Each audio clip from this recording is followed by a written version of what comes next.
बिहार की राजनीति में उस समय अचानक हलचल तेज हो गई जब पटना की बांकीपुर विधानसभा सीट के उपचुनाव के नामांकन के आखिरी दिन एक बड़ा घटनाक्रम सामने आया, जहां एक और जनसुराज के संस्थापक प्रशांत किशोर अपने समर्थकों के साथ नामांकन दाखिल करने पहुंचे।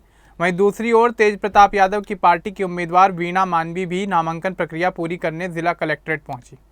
लेकिन नामांकन दाखिल करने के तुरंत बाद कुछ ऐसा हुआ जिसने पूरे राजनीतिक माहौल को गर्मा कर रख दिया। पुलिस ने वीणा मानवी को एक पुराने मामले में गिरफ्तार कर लिया। गिरफ्तारी के बाद उनके साथ मौजूद समर्थकों ने इसका विरोध जताया और राजनीतिक बयानबाजी शुरू हो गई। अब इस कार्रवाई को लेकर कई सवाल खड़े हो रहे हैं, तो चलिए आगे बढ़ते हैं और आपको विस्तार से बताते हैं कि आखिर क्या है ये पूरा मामला। दरअसल पटना की बांकीपुर विधानसभा सीट पर उपचुनाव इसलिए हो रहा है क्योंकि इस सीट से विधायक रहे नितिन नवीन के राज्यसभा जाने के बाद यह सीट खाली हो गई थी। इसके बाद चुनाव आयोग ने उपचुनाव की घोषणा की। नामांकन की प्रक्रिया 6 जुलाई से शुरू हुई थी और 13 जुलाई इसका अंतिम दिन था।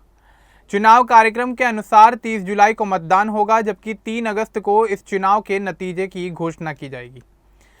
इस उपचुनाव को लेकर राजनीतिक गतिविधियां काफ़ी तेज हो गई हैं। कई उम्मीदवार मैदान में हैं और सभी दल अपनी अपनी ताकत दिखाने में जुटे हुए हैं। जनसुराज के संस्थापक प्रशांत किशोर भी इस चुनाव में अपनी किस्मत आजमा रहे हैं। नामांकन के अंतिम दिन वह बड़ी संख्या में समर्थकों और कार्यकर्ताओं के साथ जिला कलेक्ट्रेट पहुंचे और अपना नामांकन पत्र दाखिल किया। वहीं दूसरी ओर तेज प्रताप यादव की नई पार्टी जनशक्ति जनता दल भी इस चुनाव में सक्रिय नजर आ रही है। पार्टी ने सामाजिक कार्यकर्ता वीणा मानवी को अपना उम्मीदवार घोषित किया है। नामांकन से एक दिन पहले तेज प्रताप यादव ने उन्हें आधिकारिक रूप से पार्टी का चुनाव चिन्ह सौंपा था। इसके बाद वीणा मानवी ने पार्टी नेतृत्व का आभार जताते हुए कहा कि वह बांकीपुर की जनता के मुद्दों को मजबूती से उठाने का प्रयास करेंगी। 13 जुलाई को वीणा मानवी भी अपना नामांकन दाखिल करने के लिए जिला कलेक्ट्रेट पहुंची। उन्होंने चुनावी प्रक्रिया पूरी की, लेकिन नामांकन के बाद एक अप्रत्याशित घटनाक्रम सामने आया। जिला कलेक्ट्रेट परिसर से बाहर निकलते ही पुलिस ने वीणा मानवी को हिरासत में ले लिया। पुलिस का कहना है कि यह कार्रवाई उनके खिलाफ दर्ज एक पुराने धोखाधड़ी के मामले के संबंध में की गई है। इस घटनाक्रम के बाद राजनीतिक गलियारों में चर्चा तेज हो गई है और अब यह मामला सुर्खियों में आ गया है। वीणा मानवी के समर्थक वहां मौजूद थे। उन्होंने इस मामले का जोरदार विरोध किया, जिसके कारण हंगामा हो गया। लोग नारेबाजी करने लगे। पुलिस वीणा को अपने साथ लेकर चली गई। तेज प्रताप यादव ने तुरंत इस मामले को लेकर अपनी प्रतिक्रिया दी। उन्होंने कहा कि उनकी उम्मीदवार को नामांकन के दिन गिरफ्तार करना गलत है। यह चुनावी प्रक्रिया को प्रभावित करने की कोशिश है। तेज प्रताप यादव ने वीणा मानवी को झूठे मामले में फंसाने का आरोप लगाया। तेज प्रताप ने कहा कि वे वीणा के साथ पूरी तरह खड़े हुए हैं, अगर ज़रूरत पड़ी तो कोर्ट भी जाएंगे। उन्होंने जनता पर भरोसा जताया और ये कहा कि सच्चाई जीतेगी। पुलिस का कहना है कि पुराना केस था, इसलिए कार्रवाई हुई, लेकिन जनशक्ति जनता दल इसे राजनीतिक साजिश बता रही है। वीणा मानवी एक सामाजिक कार्यकर्ता हैं। उन्होंने पहले कई सामाजिक मुद्दों पर काम किया है।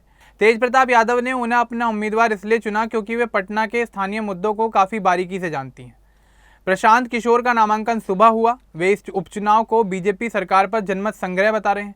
कई अन्य उम्मीदवार भी उपचुनाव के लिए नामांकन दाखिल कर चुके हैं। ताज़ा जानकारी के अनुसार वीणा की गिरफ्तारी की खबर पूरे बिहार में फैल गई है। सोशल मीडिया पर चर्चा तेज हो गई है।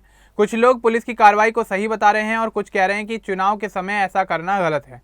तेज प्रताप यादव ने आरजेडी छोड़कर अपनी पार्टी बनाई थी। उनके पिता लालू प्रसाद यादव ने उन्हें पार्टी से अलग कर दिया था। अब वे अपनी ताकत दिखाने की कोशिश कर रहे हैं। बांकीपुर सीट पहले बीजेपी के पास थी। वीणा की गिरफ्तारी के बाद उनके समर्थकों ने पुलिस पर आरोप लगाया। उन्होंने कहा कि नामांकन के दिन जानबूझकर यह किया गया है। पुलिस ने कहा कि वारंट पहले से था। फिलहाल वीणा को पुलिस हिरासत में रखा गया। उनकी पार्टी कानूनी मदद ले रही है। तेज प्रताप यादव ने न्यायपालिका पर भरोसा जताया। इस उपचुनाव में मुख्य मुकाबला प्रशांत किशोर और अन्य उम्मीदवारों के बीच माना जा रहा है। वीणा की गिरफ्तारी से सियासी घमासान बढ़ गया है। पटना में सुरक्षा व्यवस्था चाक चौबंद कर दी गई है।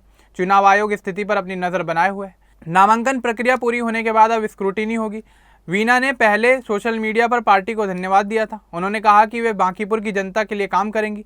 अब उनकी गिरफ्तारी ने सबको चौंका कर रख दिया है। तेज प्रताप यादव की पार्टी अभी नई है। इस सीट पर वे अपनी उपस्थिति दर्ज कराना चाहते हैं। गिरफ्तारी के बाद वीणा मानवी के लिए लोगों का समर्थन बढ़ने की उम्मीद है। फिलहाल वीणा मानवी की रिहाई को लेकर कोई नई आधिकारिक जानकारी सामने नहीं आई है। पुलिस का कहना है कि मामले से जुड़ी कानूनी प्रक्रिया और जांच जारी है। इस बीच उनकी गिरफ्तारी को लेकर राजनीतिक गलियारों में चर्चाएं लगातार बनी हुई हैं। उधर जनसुराज के संस्थापक प्रशांत किशोर ने नामांकन दाखिल करने के बाद मीडिया से बातचीत की। उन्होंने अपने चुनावी एजेंडे, विकास कार्यों और स्थानीय समस्याओं पर ध्यान केंद्रित किया। हालांकि वीणा मानवी की गिरफ्तारी को लेकर उन्होंने कोई विस्तृत टिप्पणी नहीं की। बांकीपुर विधानसभा सीट को बिहार की राजनीति में काफ़ी अहम माना जाता है। राजनीतिक विश्लेषकों का मानना है कि इस सीट का परिणाम आने वाले समय में राज्य की राजनीतिक दिशा को प्रभावित कर सकता है। ऐसे में उपचुनाव से जुड़ी हर घटना पर सभी दलों और जनता की नज़र बनी हुई है।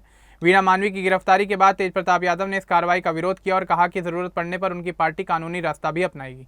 उन्होंने बताया कि मामले को आगे बढ़ाने के लिए वकीलों की एक टीम भी तैयार की जा रही है। वहीं उन्होंने अपने समर्थकों से शांति बनाए रखने और कानून के दायरे में रहकर संघर्ष करने की अपील की। गिरफ्तारी के बाद कुछ समय के लिए वीणा मानवी के समर्थकों ने विरोध प्रदर्शन किया, जिससे जिला कलेक्ट्रेट के आसपास हलचल का माहौल बन गया। हालांकि पुलिस ने स्थिति को जल्द नियंत्रित कर लिया और किसी बड़े विवाद की सूचना सामने नहीं आई। अधिकारियों का कहना है कि सुरक्षा व्यवस्था पूरी तरह से बनी हुई है। पुलिस का पक्ष है कि यह कार्रवाई एक पुराने मामले के आधार पर की गई है और कानून सभी के लिए समान है। अधिकारियों ने यह भी स्पष्ट किया कि वह इस कार्रवाई का चुनावी प्रक्रिया पर कोई असर नहीं पड़ेगा और उपचुनाव की तैयारियां निर्धारित कार्यक्रम के अनुसार जारी रहेंगी।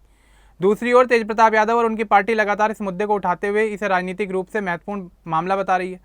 उनका कहना है कि लोकतांत्रिक प्रक्रिया के बीच इस तरह की कार्रवाई कई सवाल खड़े करती है। फिलहाल वीणा मानवी हिरासत में है और उनकी पार्टी जल्द उनकी रिहाई के लिए प्रयास कर रही है। बिहार की राजनीति में यह मुद्दा सबसे ज्यादा चर्चा का विषय बन गया है और अन्य राजनीतिक विषय पीछे छूट गए। इस पूरे घटनाक्रम की शुरुआत 12 जुलाई को उम्मीदवार की घोषणा से हुई और 13 जुलाई को नामांकन के अंतिम दिन यह मामला अचानक सुर्खियों में आ गया। अब लोगों की नज़र इस बात पर टिकी हुई है कि आने वाले दिनों में पुलिस जांच, कानूनी प्रक्रिया और चुनावी राजनीति किस दिशा में आगे बढ़ती है। फिलहाल सभी पक्ष अपने अपने दावों और तर्कों के साथ मैदान में हैं, जबकि उपचुनाव की तैयारियां भी तेजी से जारी हैं। अब इस पूरे मामले को लेकर आपका क्या कुछ कहना है, हमें कमेंट बॉक्स में जरूर बताएं। बाकी इस तरह के और अपडेट्स के लिए हमारे चैनल को सब्सक्राइब करना न भूलें। धन्यवाद।